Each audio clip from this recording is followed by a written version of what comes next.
Hola a todos, vamos a empezar el tema 7. El tema 7 lleva por título El periodo de entreguerras y lo podéis seguir en vuestro libro de texto desde la página 158 a la 181. Aquí veis en este primer lugar el título Periodo entre guerras.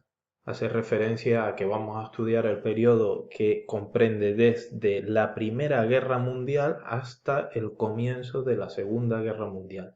¿Qué pasó en el mundo en ese pequeño intervalo entre las dos grandes guerras?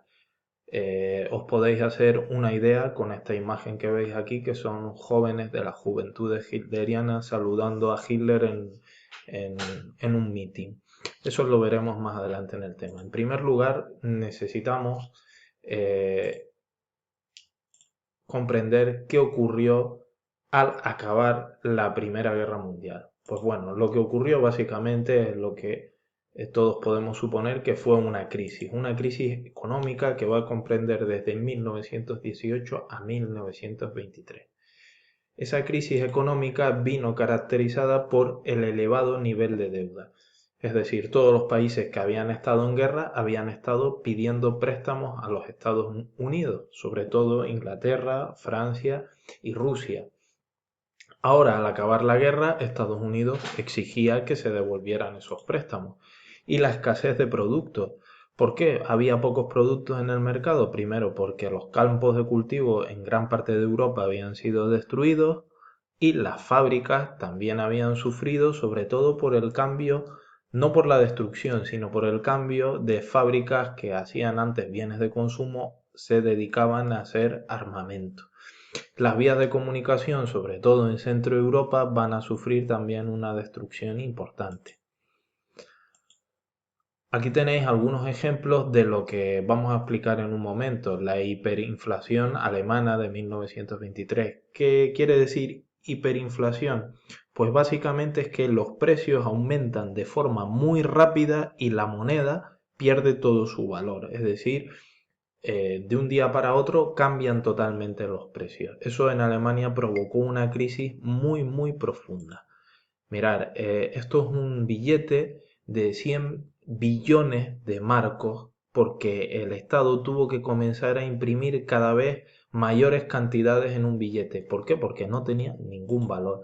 Otro ejemplo de esa falta de valor del dinero lo tenéis en esta fotografía de los años 20, donde se ve a niños alemanes jugando con unas cometas hechas con dinero, porque no había otra utilidad, no tenía ese dinero. La economía del periodo entre guerras, tenemos que Alemania es el gran damnificado. ¿Por qué? Porque tiene que hacer frente al pago de las indemnizaciones de guerra. Es prácticamente el único país que va a tener que ir pagando indemnizaciones y además al mismo tiempo sufre la crisis. Para intentar solucionar las crisis, ¿qué hacen los gobiernos alemanes? Pues primero emiten grandes cantidades de billetes, pero no tienen casi valor. ¿Por qué no tiene valor el billete? Porque tiene que tener oro el Estado para que el billete tenga valor. Es lo que se llama el patrón oro. Si un Estado no tiene oro, sus billetes van a valer muy poco, porque es la forma que tienen los estados de valorizar su moneda, guardando oro, reservas de oro. ¿Eso que provoca? Que tanto billete sin valor, cada vez más la población alemana tiene que tener mucha cantidad de dinero para comprar algo insignificante. Por ejemplo, comprar un pan era 100 millones de marcos. Así que los precios van subiendo y ese fenómeno se conoce como hiperinflación.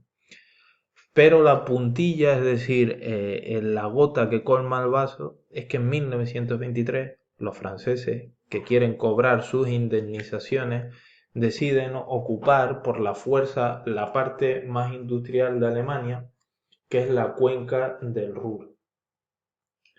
¿Vale? Y ahí Alemania es como si le quitaran los brazos para trabajar, porque si le quita la parte del país donde más ingresos fiscales tiene el Estado, pues se hunde y no puede pagar.